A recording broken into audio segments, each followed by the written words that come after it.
Hey, hey, hey, hey. It is your boy, KQKC Boxing Network. First of all, I want to apologize for the early video. Something happened where it was kind of messing up. So here's another one for you. All right. And we are talking about Maestre versus Fox. Now, I know that everyone has been pretty much chitter-chatting about it. All right? Chatty patties. And we got a lot of chatty patties today. All right? That's what I call chatty patties. All right? And I'm one too. And that's why I'm telling you right now. I called that fight Saturday night. Now, I'm not looking for views. I'm not looking for this or that. But if you go back and watch my video or my live stream calling the fight, Stannis and Colosso is the main event, you will see. As I called that fight, I call out all the unofficial scores. Every time they show the unofficial scores, I let everyone know in the chat the unofficial scores. Now, Fox was up by 10 points. Now, of course, around the 11th round, I said before the round starts, all Fox have to do is stay upright, okay? And he will win this fight. Now, let's keep in mind, Maestre, now he hit the deck, okay? He got hit by pretty much a flash knockdown. He wasn't truly hurt, but he did hit the deck. That's a 10-8 round, okay? Let's just keep that in mind.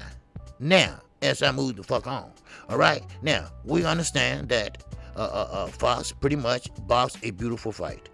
Yes, Maestre was pretty much coming with haymakers, pretty much overhand rights in the wind. Fox saw every punch coming, and Fox pretty much ducked under the jabs. As tall as he was able to jump under them jabs and come back with a counterpunch. Now, we know, and Fox know, that he's not the biggest puncher. And plus, he had a broken hand, coming back from a broken hand. I'm sorry. But still, in all, Fox fought a beautiful fight. Now, let's get to particulars of this motherfucking video. Now, they wanted Maestre. He was the chosen one of that fight that night. Now, keep in mind that Fox was on a 2-week notice. A 2-week notice. And he accepted that, just like champions do, just like boxers do. They don't turn down anything when you in that stage of your boxing career. You always stay ready. If you want to get ready, you got to stay ready, baby, right? All right. Now, of course, a Maestre is a 2-time Olympian. He could have went to the Tokyo Olympics, but he decided to finish his so-called pro career. That was the chosen one. Now, he is from Venezuela, but grew up in Colombia, and we know what type of country that is. Now, no, nothing against the Colombians, all right? Nothing against them, but they was the cocaine hub of this world, okay? Now, can you anybody say Granada Blanco? Yes, all right. Can anybody say Pablo Esteban? Huh? Oh, I'm sorry. Did I bring back memories? Okay. Well, they was used to the wars. They were used to the killing. They were used to crooked shit. All right? So, Maestre had a bad night. All right? He had a bad night first stepping in the ring. And yes, he had what we call skinny gloves. Okay? Now, if you're 54 years old and you're my age, maybe younger, you know what that means. All right? You know what they was trying to do. So, the referee and Fox's father did the right thing. He brought that to the attention of the referees, which the commissioner should have caught back in the warm-up room, also known as the dressing room or whatever. All right? Remember, you have a commissioner in his room and Fox dressing room. Now, neither one of the commissioners, I guess they was out taking a smoke, like I told you the other day. They put them motherfucking gloves in the door so they won't get locked out, and they out there smoking. All right? Listen. Now, I'm just pretty much, exaggerating, but, I mean, listen, you can't count on the commissioner to pretty much be your eyes and fucking ears. That's what fathers do. That's what Mr. Fox did. That's what his father did. He let the referee know that tape was not at the risk location where it should be. And, of course, it was signed. So the referee did the right thing. Everyone that's aware know that I took the referee exam and passed it. I hope I become a referee just like this one, because this one took into his own hands and went to the corner and say, listen, you have to unwrap these bitches. All right, we're gonna have to rewrap this tape. Matter of fact, he took a look at that shit. All right, and they did. He cut them bitches off. Now, let's get to the fight. Now, the fight was more than most people bargained for. Most people thought that Maestre was gonna go in there and pretty much do a number on the young kid. But the young kid, who is a tall young man, came back boxing. See, Maestre is type of brawler. He's a come forward type of fighter. But Fox pretty much did what he usually need to do. That's what he needed to do, box. Because like I told you, I knew, and he also know, that he's not the biggest puncher. But right then and there, he knew he had a box. So he had the reach. He had the height and he had the reach. And that's what you do. You use what you got. You use what only thing you have to use. And he used it, and he used it well. But at the end of the day, they took it from that young man. This young man is from the DMV area, and they took him from him. At the Armory in Minneapolis, two-time so-called Venezuelan Olympian Gabriel Maestre is only 4-0. He won a controversial unanimous decision over Michael Fox. Now, he didn't win shit. He was given a highly controversial unanimous decision over Fox. That was for an interim WBA welterweight title. Now, Maestre was able to recover from that early knockdown that I was telling you about. Fox scored with a blistering counterpunch. It is what it is, people. Now, this is what Maestre had to say. When I was knocked down, I didn't see the punch coming. Okay, good, because he had a longer reach, dumbass. All right, when he didn't really hurt me. Now, of course, I think it was a flash knockdown. I said that. Now, from that point, the much taller Fox used his physical advantages with a lot of movement, which frustrated Maestre and forced him to chase after Fox for the majority of the fight. Maestre was trying to land a lot of big punches because, see, he was trying to go for a knockout. Because, see, this was his first time fighting over here televised. So, therefore, he wanted to put on the show. And also, motherfuckers over here wanted him to put on the show. See, that's what I get to tell you, all right? That's what I need to tell you. Stop cheering for motherfuckers that not even from your own country.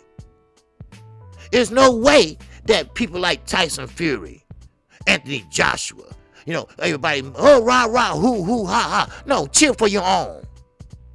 We talking about a man that fought in the Olympics. Your countryman. But that's for another video. Now, however, as I move my ass on, however, the scores were 114 and 113. That still is wrong. Now, I know some people say, well, that's pretty much close. No, that's still off. Now, if you want to, you can flip that shit around. Then you have 115 to 112. Are you kidding me? Listen at my play-by-play. Listen. And I'm pretty good at the shit. Okay? Put it that way. I call every blow. I call every jab. Every stick that's stood out there. Now, Maestre admits that he may have underestimated the abilities of Fox. Of course you did. That's why you're hardly trained. That's why you thought you was going to go in there and have it easy. Well, you didn't have it easy, but you had it easy at the scorecards. Now, this is what Maestre had to say.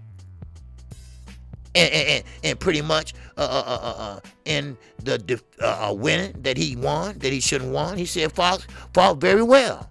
And he deserved a rematch. No, ho, he don't deserve a rematch. He deserved the win. He deserved a win or a no contest. It wasn't no very close fight. He said it was a very close fight. My team says that what they want, I will be ready to fight him again. That's a lie. All right? That was a lie. We all know what it was, people. Now, in closing, this have to stop. This have to stop in the sport of boxing. I have many of my supporters, as I was calling this fight, as this fight ended in disgrace. They parents, they cousins, they brothers and sisters was calling and say, did you see that robbery? Did you hear that robbery? Now, I was looking at the chat because we know all the copyright infringements and everything. And, you know, of course, you can't turn the sound up. So I'm waiting on the decision. So I'm looking at the TV and I'm looking at the chat at the same time. And when Maestre hand was raised, my heart dropped in disgrace. My heart dropped to say that I am a boxing fan. Not a fanboy, because I always clarify that. But I looked at the chat, and everybody was, what? Oh, what? Robbery. What? Robbery. So, don't look at me. Don't look at the chat. Don't look at my play-by-play words. You look at the judges, and we got to analyze the judges. Now, as we do analyze the judges, we have to understand that everybody's not perfect. We understand that we make mistakes. Lord knows I have made mine. But it is a certain decorum that you have to be a judge, to be a fair judge, to be a non-biased judge. We shouldn't have judges that's elected officials. We shouldn't have judges that are racist. Oh, I'm sorry. Did you hear me? Let me say it a little louder. Racist. And that's what we got. That's what we got. That's what we got Saturday night. So, don't stop being a boxing fan. Don't stop being a boxing fan. Start saying it loud. You always heard say, hey, I'm black and I'm proud. Say it loud. Because as long as that lady sits on the judge's seat, these is not going to come too far apart. You will see every boxer. Because, see, this is going to be the end thing now, right? The end thing now. Look how they doing Deontay Wilder. They don't even mention his fight. They lied and said, oh, the ticket sales are not doing good. You know, I'm not trying to put much, implement him in this discussion. But it is what it is, people. It was a robbery. Can you say robbery? Can you say televised robbery? They didn't have no shame in their shit. He didn't have no shame in those gloves. He is from Venezuela, but he made Colombia his home. And in Colombia, they are crooked as the day is fucking long. Now, don't look at me, look it up. All right? I backed up my shit. All right? I am KQ. KC Boxing Network. We will talk about this tomorrow on my 12:30 p.m. Central Time show.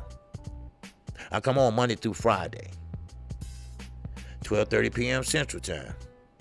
And Saturday, I have what you call a call-in show. I have talked all week. Then Saturday morning, it's your turn to talk and my turn to listen. You can't get no realer than this, people. Now, as I mentioned earlier in the video, go to my play-by-play video live stream, as I called the fight. It was Astonis and Colosso, as he was the undercard, Mikhail Fox and Gabriel Maestre. It was a robbery, people, and something needs to be done about this. How many times How many fucking times are we gonna go over this? How many fucking times are we gonna have to make videos like this? Somebody talk to me. Somebody tell me. So, with that, shout out to the almighty LDBC. Shout out to all my supporters. I greet you with the ancient word of peace. And we say it in Arabic. Assalamu alaikum. Peace be unto you. Alaikum salam. And with that, I'm out of here. I'm on to the next one.